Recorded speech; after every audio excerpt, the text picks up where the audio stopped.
Bienvenue sur la chaîne Boussim.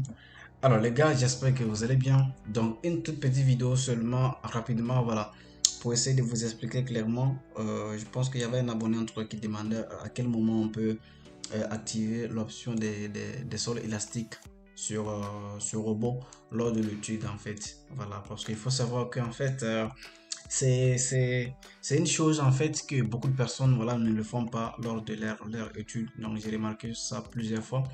Donc aujourd'hui, j'ai fait quand même la vidéo pour vous montrer en fait à quel moment vous pouvez d'abord activer en fait l'option des sols élastiques en fait quand vous étudiez vos projets sur Robot Structure. Donc pour ça, j'ai pris un exemple sur un plan simple. Voilà, c'est un plan d'une école des salles de classe et puis salle de conférence. Voilà, le plan est déjà fini. Mais voilà, j'utilise ça seulement pour montrer un peu en fait à quel moment on peut activer le sol élastique. Donc tout d'abord, quand je parle de sol élastique, qu'est-ce qu'il faut comprendre par ça?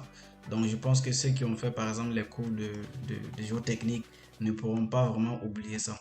Mais de toute façon, je vais quand même me faire plaisir de vous expliquer clairement qu'est-ce que ça veut dire en fait quand on parle par exemple de l'activation du sol élastique sous par exemple les éléments porteurs sous robot. D'accord? Donc déjà en fait, il faut savoir que par exemple quand on parle de sol élastique, ça veut dire c'est le comportement élastique du sol quoi. Est-ce que vous voyez un peu? Donc c'est un concept utilisé principalement en mécanique des sols comme je viens de le dire en fait. C'est juste pour modéliser le comportement du sol sous une charge. Vous voyez un peu, donc en termes simples. Donc si je vais vraiment vous définir ça, c'est juste en fait, c'est un modèle théorique en fait. Voilà, parce que c'est de théorique qu'on parle. Mais voilà, c'est-à-dire qu'on va considérer que le sol se déforme proportionnellement à la charge élastique. Et ça, je pense que, comme je viens de dire tout à l'heure, ceux qui ont fait géotechnique peuvent se rappeler de ce cours-là. Ça, c'est principalement la loi de Hooke en fait. Le sol se déforme proportionnellement à la charge appliquée. Donc, ça veut dire que le sol reprend sa forme initiale une fois la charge est retirée en fait. Donc, la déformation, on peut dire en français simple, on va dire la déformation est réversible. D'accord? Et une autre manière de le dire, on va dire que peut-être les contraintes de déformation sont linéaires. Donc, en quelque sorte, c'est ça. Donc, ce qui veut dire, en fait, quand vous faites l'étude de vos projets sur robot, par exemple, les longrines qui sont posées directement sur le sol, voilà, les longrines et même l'étalage même qui est posé sur le sol directement, vous devrez activer l'option de sol élastique sous ces longrines-là et sous ces chaînages-là, en fait. Vous voyez un peu? Et là, ça évite, par exemple, aux longrines ou soit aux chaînages de transférer les charges directement au poteau. Donc, ce qui fait que vous allez peut-être voir même plusieurs plans où, par exemple, l'ingénieur qui a fait la conception, ils n'ont même pas modélisé en fait la partie dallage même et longrine. D'accord? Certains peuvent le faire en fait par ignorance, mais certains le font aussi par connaissance. Voilà, sous prétexte que en fait la fondation, le dallage même et les longrines n'ont pas d'effet en fait sur la fondation. Vous voyez un peu sous les fils poteaux et les semelles en fait. Donc, ce sont les deux catégories qu'on peut prendre. Donc, déjà, par exemple, ça c'est un plan qui est fait. Comme je vous le disais tout à l'heure, par exemple, là vous avez ici voilà, le plan d'exécution avec tous les détails. La fondation est faite en radier. Et puis, normalement, tout, voilà, ça c'est le dallage. Après, vous avez ici un rez-de-chaussée. Et puis, vous avez une couverture ici en charpente. Vous avez aussi ici les détails d'exécution tels que poteau, poutre. Et ça c'est poteau. Normalement, ça c'est une coupe d'exemple. Ça c'est le ferrière de l'escalier. Ça c'est des coupes pour le radier, le dallage, le chaînage. Et ça, voilà, c'est le tableau par exemple pour les nervis. Et voilà, les planches à coquerets. Et ça, c'est le ferriage des poutres et tout. Donc, il y a tous les détails ici en fait. Ouais, tout est déjà fini comme je vous l'ai dit tout à l'heure. Mais quand on voit ça sur le radier en fait. Et dans le radier, on a fait le radier. Après, en fait, on va faire, au lieu de faire en fait un vide sanitaire, voilà, c'était deux options en fait. Soit on fait un vide sanitaire par exemple ici. Voilà, soit on fait un remblai complètement sur le radier en fait. Et après maintenant on fait le dallage. D'accord? Donc dans notre cas, on va supposer qu'en fait on a fait un remblai complètement. Et voilà, après le radier, on a fait un remblai. Et puis normalement je pense que je peux afficher le curseur. Voilà, comme je le disais, après le radier, on a fait un remblai. Et maintenant, on fera par exemple le chaînage et le longrine pour faire le dallage. Donc vous voyez un peu, en quelque sorte, c'est ça. Donc j'active un peu le curseur du radier pour que vous puissiez voir. Comme ça, c'est un radier. Alors, maintenant, par exemple, déjà, comme je l'ai dit, ça c'est un plan où par exemple, premièrement, j'ai pas activé en fait l'option de sol élastique. Et quand vous n'avez pas activé l'option de sol élastique, si vous étudiez un peu la courbe même ou sur le diagramme même des efforts tranchants et des moments fléchissants de ces longrines et de ces chaînages-là, vous allez complètement voir la différence en fait en termes de charge, euh, euh, euh, en termes de charge qui existe quoi. Vous voyez un peu. Donc on va essayer de faire un exemple. Par exemple, je prends par exemple, ok, je prends par exemple ça et on essaie quand même d'afficher un peu les efforts tranchants pour voir par exemple, alors, ok, je mets ici par exemple, là je prends le résultat, je prends ici le diagramme de barres, après je peux afficher l'effort tranchant premièrement, vous allez voir, donc ok, on décrit ici, on différencie et voilà, on prend ok. Là vous allez voir ici, on a une charge, je vais aller directement en combinaison maximale, vous allez voir en combinaison. Là, vous voyez que par exemple, en combinaison, on a 7 ici. D'accord?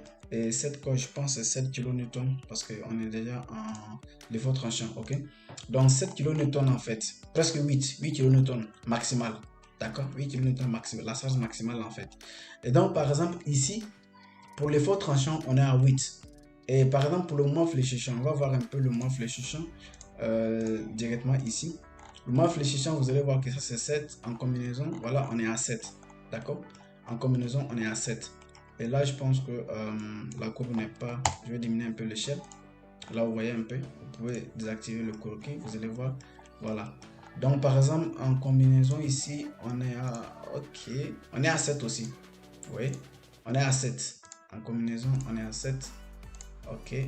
On est à 7. Voilà. Donc, en quelque sorte, c'est ça. Ça, c'est 7. Je vais voir ici. Ok. C'est bon. Ça, c'est 7. Et l'autre là aussi, c'est 8. Mais supposons par exemple 7. Alors, je vais voir.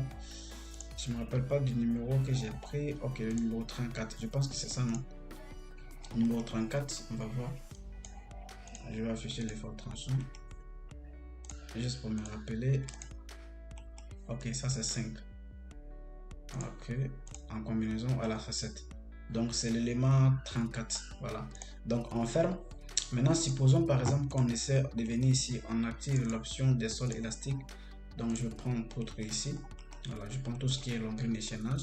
Après, on va venir dans la partie structure ici. On va activer sur le sol élastique en fait, sur les barres. Et dans le sol élastique, en fait, il faut d'abord, s'il y a un rapport géotechnique, je pense que pour avoir en fait le coefficient d'élasticité du sol, d'accord? Si vous n'avez pas en fait, il y a la valeur ici par défaut qu'on peut déjà utiliser ça en fait. Sinon, si on a par exemple les caractéristiques du sol, on peut les paramétrer ici en fait. Non seulement en choisissant les différentes couches de sol et puis aussi le niveau et l'épaisseur correspondant. Et puis aussi on va fixer ici normalement la contrainte du sol dans le rapport géotechnique. Voilà. Et puis aussi si on veut faire par exemple un calcul rigide ou souple en fait. Donc ça, on va pas essayer de rentrer dans cette partie. On va utiliser directement la valeur qui est ici par défaut.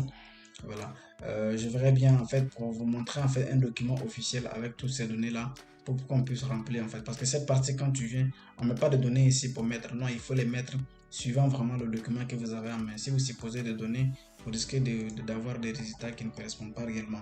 Donc on verra bien, je vais voir après pour vous montrer en fait un document avec toutes ces données là. Donc on va utiliser ici par exemple les 10 000 là pour l'instant et si voilà. Ok, ok, c'est le nom. On peut activer ça directement en fait. Là ici, on met fermer et on met ajouter. Voilà, dès que vous ajoutez, vous voyez directement un signe là qui s'affiche tout juste en bas. Voilà, comme en fait un ressort. Si vous ne voyez pas, vous cliquez juste ici par exemple la partie attribut, la partie modèle. Vous activez ici sol élastique. Là, quand vous activez sol élastique, je pense que vous voyez un peu, vous voyez le ressort là. Voilà, ceux qui ne voyaient pas, vous désactivez un peu, voilà. Vous allez voir ici le ressort là. Ça, c'est en fait le signe en fait du sol élastique. Et vous voyez, c'est sous tout ce qui est longueur et tout ce qui est chaînage en fait. D'accord? Maintenant, une fois on a ça, par exemple, ce qu'on va faire, ok, je vais activer tout le projet.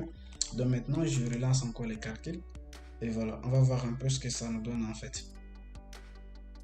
Donc là, c'est bon, on patiente un peu. Ok, c'est bon. Donc on active le croquis. L'élément 34, c'est ça. Donc je pense que je peux toujours taper ici 34. L'élément 34, je vais la dissocier. Et voilà, je mets ici par exemple là. Ok, je mets ici par exemple. Et là, par exemple, on revient toujours dans la partie résultat, diagramme de barre. On prend ici par exemple l'effort tranchant. Voilà, je pense que c'est l'effort tranchant. Et ici, on va venir ici normalement. Ok, on active ça, on active ça. Seulement, je peux commencer même par le moment. Voilà, je vais. Je commence par les moments. Et voilà, ok, on active ça et on active ça. Vous voyez maintenant la différence de valeur.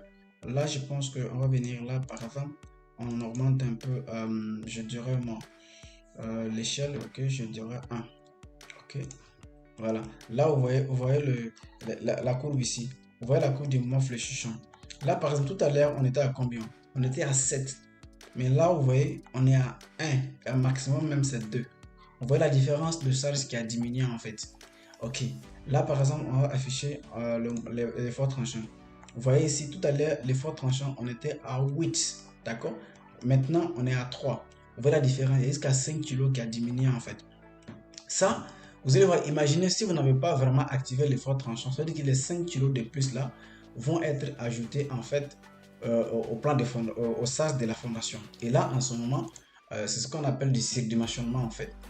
Vous voyez un peu ce qu'on appelle du surdimensionnement en temps réel. Parce que réellement, ou ça théoriquement, ou soit suivant l'ingénierie, voilà, ces 5 kN ne devraient pas s'ajouter en fait. Parce que si vous prenez, comme j'ai donné tout à l'heure, la définition de sol élastique, suivant cette théorie-là, en fait, les longueurs n'ont pas vraiment beaucoup de sas à transférer à la fondation. Donc du coup, ce qui fait que si vous n'activez pas cette option, tous les calculs que vous avez fait, par exemple, si vous laissez seulement sans activer l'option de sol élastique, alors que les longueurs sont posées, par exemple, sur le sol directement, voilà, y compris le dallage. Donc, ce qui veut dire qu'en fait, voilà, vous avez majoré en fait ces charges-là. Donc, en quelque sorte, c'est dans ces circonstances-là qu'on va activer. Et là, supposons que, par exemple, ici, on n'a pas fait de remblai. On suppose que, par exemple, le milieu qui est là, on a laissé ce milieu-là vide en fait. On n'a pas fait de remblai, on a laissé comme un vide sanitaire. En ce moment, par exemple, ça dépend. La partie périphérique, on peut activer le sol élastique pour les chaînages périphériques, mais les longueurs qui sont au milieu, on ne peut pas activer le sol élastique. Pourquoi? Parce qu'en fait, ces longueurs ne sont pas posées directement sur le sol. Donc, ces longueurs sont suspendues. Donc, ces longueurs-là sont dimensionnées comme des poutres en fait. En ce moment, il y aura une grande charge de ces longueurs qui va être transférée directement au fil poteau et des fils poteaux aux semelles. Donc, j'espère que vous comprenez un peu la nuance qui existe en fait. Donc, les amis, c'est toute une vidéo toute simple en fait, mais je peux vous dire que c'est très capital. Voilà, il faut prendre ça en compte quand vous voulez dimensionner un projet. Il faut voir en fait si la fondation, voilà, en fait, le chaînage et les longueurs sont posés directement sur le sol ou bien il y a un vide sanitaire. Et s'il y a un vide sanitaire, c'est pas la peine de les activer en fait, sauf la partie périphérique. Et même par exemple, dans cette partie périphérique, peut-être on mettra ici un mur de fondation, peut-être on mettra par exemple du gros béton, vous voyez un peu. Donc tous ces éléments là font qu'en fait on peut ne pas vraiment, on peut activer le sol élastique ou pas. Donc j'espère que la vidéo a été très précise. Je verrai bien en tout cas pour faire d'autres vidéos même sur ce projet là, parce que ce petit projet que vous voyez ici, franchement il y a beaucoup d'informations sur ce que vous pouvez tirer en fait. Et si vous avez des questions particulières, n'hésitez pas à me laisser savoir et aussi à vous abonner à la chaîne, parce que j'ai remarqué que plus de 80% des gens qui suivent les vidéos ne sont pas abonnés. Alors les amis, si vous aimez ce que nous proposons, si vous voulez vraiment avoir plus de contenu, abonnez-vous à la chaîne, laissez un petit commentaire ou likez, ça nous fera beaucoup plaisir. Donc les amis, merci et prenez bien soin de vous. À plus.